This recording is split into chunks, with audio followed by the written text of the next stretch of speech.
Olá, tudo bem com você? Estamos estudando no projeto Reavivados por Sua Palavra a carta de Paulo aos Gálatas, os cristãos que viviam na Galácia. E é uma boa oportunidade de nós pararmos um pouquinho para conversar um pouco sobre esse assunto e estudarmos também um pouquinho mais alguns textos que parecem um tanto contraditórios, levando em conta outras falas do apóstolo Paulo em outras de suas cartas. Por exemplo, eu vou ver aqui com você, aqui está a minha Bíblia, se você quiser também abrir em Gálatas. No capítulo 3, nós encontramos as seguintes falas de Paulo, né, o que ele escreveu aqui. Pela lei, verso 11, pela lei ninguém é justificado diante de Deus, porque o justo viverá pela fé. Ora, a lei não procede da fé, mas aquele que observar os seus preceitos, por eles viverá. Isso aqui a gente já conhece bem, né, o assunto da justificação pela fé em Paulo, e que, de fato, ninguém é salvo pela obediência aos mandamentos. Nós somos salvos pela graça de Deus. A obediência aos mandamentos é uma resposta do salvo ao amor de Deus. Jesus mesmo disse lá em João, né, no Evangelho de João, se vocês me amam, guardem os meus mandamentos. O mesmo João diz em uma de suas cartas que aquele que diz que o ama e não obedece aos seus mandamentos é mentiroso e nele não está a verdade. Portanto, a gente encontra na Bíblia, no Novo Testamento de modo especial, encontramos vários textos que falam de obediência, da necessidade de obediência aos mandamentos de Deus. Jesus dizendo também no Evangelho que ele não veio para abolir a lei, ele veio para cumprir, e todo aquele que ensinar algo diferente, né, minimizar os mandamentos de Deus, será tido como menor também no reino dos céus. Enfim, há vários textos de outros autores, além de Paulo, que colocam a lei como algo importante e que deve ser obedecida pelo cristão. Afinal de contas, é inconcebível que alguém pense que hoje em dia alguém possa, em nome dessa ideia de uma graça barata, na verdade, alguém possa roubar, alguém possa idolatrar imagens, alguém possa tomar o nome de Deus em vão, alguém possa adulterar, alguém possa levantar falso testemunho, cobiçar, e alguns empacam no quarto mandamento, essa é a verdade, né? Ah, não, mas o sábado, o quarto mandamento, esse aí foi alterado, esse foi abolido. Não faz sentido porque são 10 os mandamentos. Tiago 2,10 ainda diz assim que qualquer que tropeçar num só ponto da lei torna-se culpado de todos, porque a lei é composta por 10 mandamentos. Em toda a Bíblia encontramos isto. Não há nenhuma passagem bíblica que preveja qualquer tipo de alteração na lei. E alguns, ao não entender aqui o que Paulo está escrevendo aos Gálatas, cristãos convertidos que estavam correndo o risco de voltar a práticas legalistas judaizantes, é importante conhecer o contexto. Alguns hoje leem isso aqui de forma anacrônica, né, sem entender o tempo e o contexto, e acabam talvez entendendo que Paulo estava falando contra a lei. Olha só o verso 13 aqui, do capítulo 3 de Gálatas. Cristo nos resgatou da maldição da lei, fazendo-se ele próprio maldição em nosso lugar. Como assim? A lei é maldição? Será que a lei que é maldição? Ou há uma maldição relacionada com a lei? O próprio Paulo diz lá em Romanos que a lei é santo, o mandamento é santo, justo e bom, e ele mesmo obedecia, né? Por exemplo, guardava o sábado. Paulo sempre guardou o sábado, mesmo em cidades em que não havia sinagoga, né? Como aconteceu lá em Filipos. Ele foi à beira de um rio para adorar a Deus no sábado, para orar, para ter um momento de comunhão com Deus. Então, nós vemos que os discípulos, o próprio Jesus, Lucas 4,16, guardavam o sábado, guardavam os mandamentos, porque, repito, isso é uma resposta de amor de uma pessoa que foi salva por Jesus. Quando Jesus salva, quando Jesus justifica o salvo, em gratidão, pergunta: Senhor, o que queres que eu faça? E Deus nos orienta em sua palavra com relação aos mandamentos que devem orientar nossa vida e nos proteger. Então deve ter algum outro tipo de entendimento com relação a esses textos negativos de Paulo, que ele fala da lei num contexto assim mais negativo, num tom negativo, porque também há textos em que ele fala num tom positivo. Como entender isso? Será que Paulo está se contradizendo? Será que a Bíblia, a palavra inspirada de Deus, se contradiz? Claro que não. É preciso entender isso aqui, né? Olha só, no verso 19. Logo, para que é a lei? Ela foi acrescentada por causa das transgressões, até que viesse o descendente a quem se fez a promessa. E foi promulgada por meio de anjos, pela mão de um mediador. Ora, o mediador não é um só, não é de um só, mas Deus é um só. Senão, seria então a lei contrária às promessas de Deus? De modo nenhum. Paulo mesmo vai dizendo algumas coisas aqui em Gálatas que mostram que não há contradição, né? que a lei realmente é santa e ela tem a sua função. Aqui diz que a lei se tornou nosso guardião para nos conduzir a Cristo, a fim de que fôssemos justificados pela fé. Esse aqui é um verso fantástico, né? Ele mostra o propósito da lei. Ela nos conduz a Jesus, para que possamos, em Cristo, ter perdão dos nossos pecados. Agora, quem vive em Cristo, na graça, não precisa mais obedecer à lei de Deus? Será que estar debaixo da graça significa não mais estar debaixo da obrigação de obedecer à lei de Deus? Como entender isso? Eu vou compartilhar minha tela aqui com você. É um material que foi preparado alguns anos atrás pelo meu amigo, ele é bacharel em teologia pelo NASP, Matheus Cardoso, é tradutor também, e aqui eu preparei o design dessa apresentação em PowerPoint, e espero que o resumo que trazemos aqui possa, de alguma forma, ajudar você no seu estudo, tá bom? A chave de Gálatas. Vamos lá. Os Gálatas e a justificação pela fé. Os Gálatas já haviam recebido a justificação e isso havia ocorrido somente pela fé. Aqui Paulo diz nos versos 1 e 2 de Gálatas, né? Ó Gálatas insensatos, quem os enfeitiçou? Foi pela prática da lei que vocês receberam o Espírito ou pela fé naquilo que ouviram? Por favor, preste atenção no destinatário desta carta aqui de Paulo, certo? Cristãos gálatas que estavam sendo tentados a voltar ao legalismo. Como a Bíblia ela é atemporal, nós entendemos que essa mensagem aqui continua valendo para os nossos dias, embora tenha um destinatário e tenha um contexto. Então, pessoas que têm essa tendência ao legalismo, a achar que suas práticas religiosas, normas e leis conquistariam algum ponto para elas no céu, essa carta é para eles. Pessoas que acham que podem, de alguma forma, talvez até inconscientemente, barganhar com Deus, porque vivem de forma justa, correta, é para essas pessoas também essa carta aqui, ok? Mas vamos ver aqui mais sobre o texto em si. Abraão e a justificação pela fé, Gálatas 3, 6 a 9. Abraão foi justificado apenas pela fé. Considerem o exemplo de Abraão. Ele creu em Deus e isso lhe foi creditado como justiça. Verso 6 de Gálatas 3. Nós e a justificação pela fé. Verso 11. É evidente que diante de Deus ninguém é justificado pela lei, pois o justo viverá pela fé.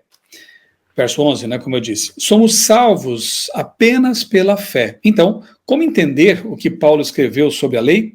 Vamos lá. Textos positivos sobre a lei de Deus. Romanos 3,31. Anulamos então a lei pela fé? De maneira nenhuma. Ao contrário, confirmamos a lei. Romanos 7,12. A lei é santa, o mandamento é santo, justo e bom. Textos negativos sobre a lei. Romanos 7,6. Agora, morrendo para aquilo que antes nos prendia, fomos libertados da lei. Gálatas 4, 4 e 5. Deus enviou seu Filho nascido debaixo da lei, a fim de redimir os que estavam sob a lei. Gálatas 5, 18. Se vocês são guiados pelo Espírito, não estão debaixo da lei. Alguns talvez se sintam tentados também a explicar essa aparente dicotomia, ou melhor, essa aparente contradição, né, e esses textos aparentemente complicados em Gálatas, com aquela questão da lei moral e da lei cerimonial que existe, né? Nós temos realmente leis que estavam relacionadas com o santuário, tinham ali que ver com cerimônias que encontraram o seu cumprimento na cruz do Calvário.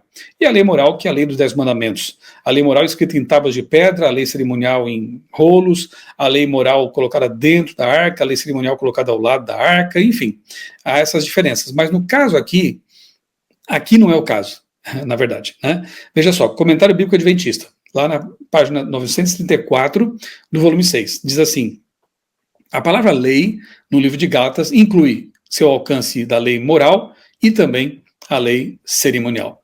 Está ali. Ellen White diz que a lei em Gálatas é a moral e a cerimonial também, mas principalmente a moral. Está lá em Mensagens Escolhidas, volume 1, página 233 e 234. Portanto, a lei que Paulo apresenta ali em Gálatas não é a lei cerimonial, o que torna talvez para alguns ainda mais complicado o entendimento. Mas vamos lá, calma, nós temos como entender bem esse assunto, né? Como entender os textos negativos sobre a lei? Já os que se apoiam na prática da lei estão debaixo de maldição, pois está escrito: maldito todo aquele que não persiste em praticar todas as coisas escritas no livro da lei. Gálatas 3:10. O que é então essa maldição? Essa é a palavra-chave que temos que entender aqui nos textos de Gálatas que tem que ver com a lei. Romanos 3:23 diz: todos pecaram e estão destituídos da glória de Deus. Todos pecaram. Romanos 6:23. O salário do pecado é a morte. Romanos 3:20. Mediante a lei, nos tornamos plenamente conscientes do pecado. Romanos 4:15. A lei produz a ira de Deus. O que é então essa maldição? Maldição da lei é a condenação pela desobediência, o salário do pecado, a morte eterna, portanto. Essa é a maldição. Já os que se apoiam na prática da lei estão debaixo de maldição, pois está escrito: maldito todo aquele que não persiste em praticar todas as coisas escritas no livro da lei. Gálatas 3:10.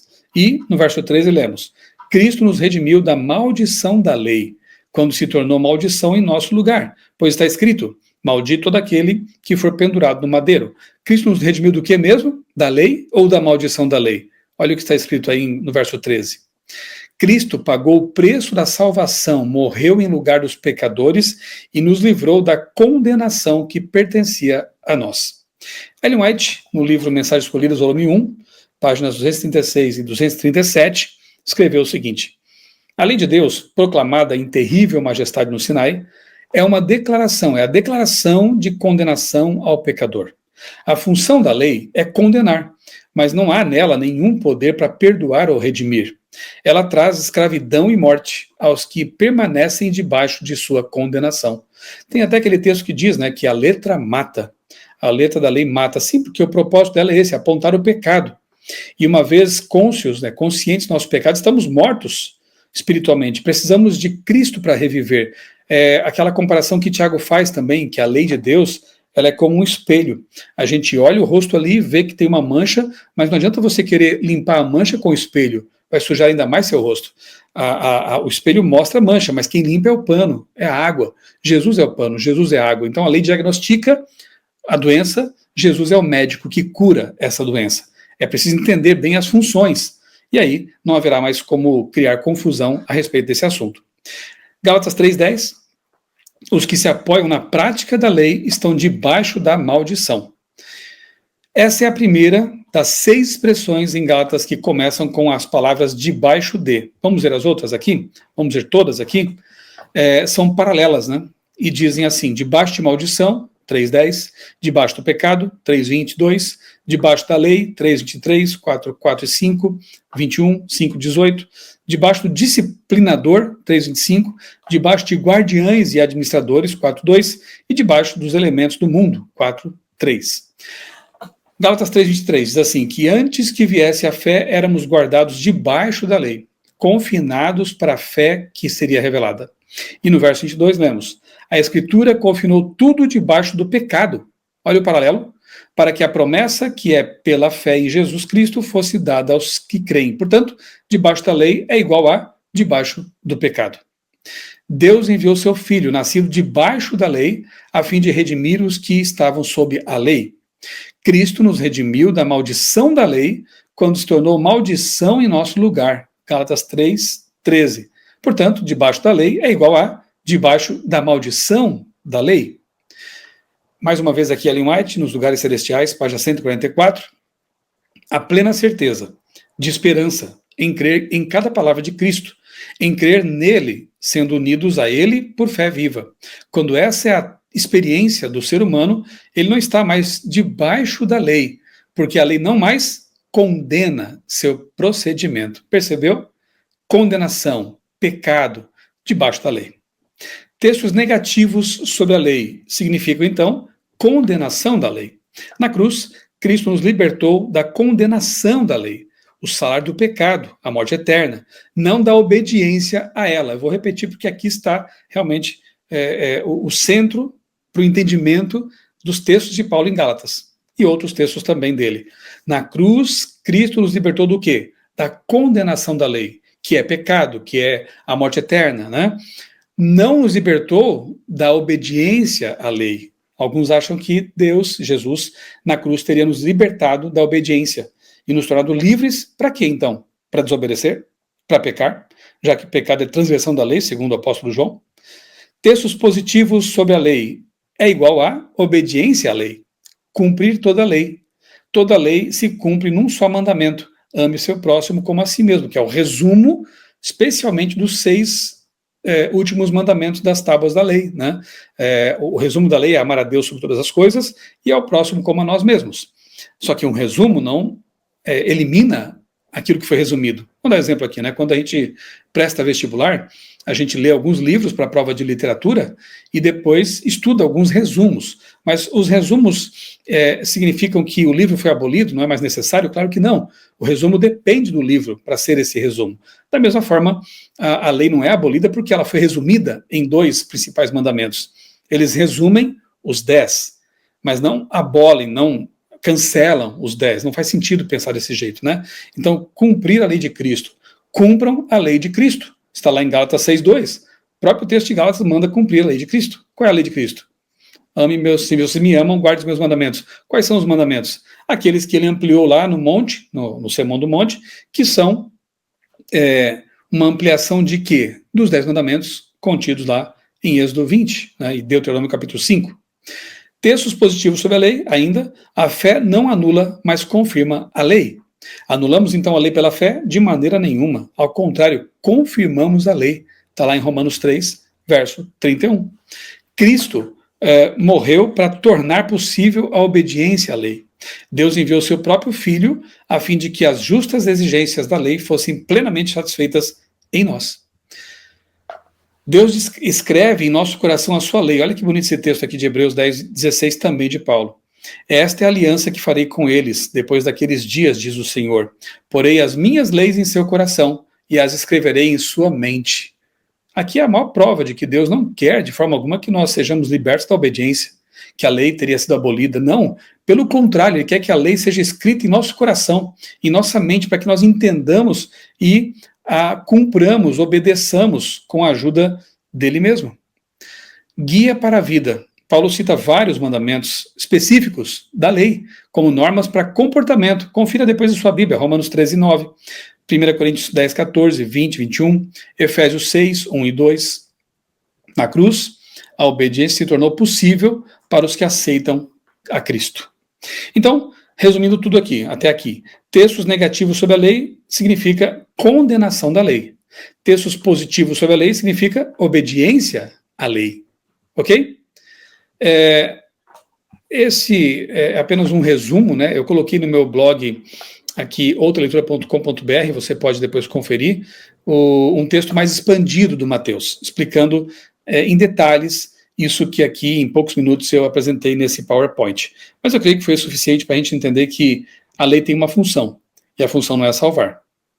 Obedecer a mandamentos não traz a salvação é pela graça, pelos méritos de Cristo. Agora, obedecer aos mandamentos evidencia que nós estamos realmente na graça, que nós amamos a Deus e reconhecemos que seus mandamentos são bons, são santos, são justos e servem para nos proteger. A lei diagnostica o pecado, mostra o que é pecado. Jesus nos limpa do pecado, nos perdoa. Estar debaixo da graça é viver uma vida de obediência aos mandamentos de Deus.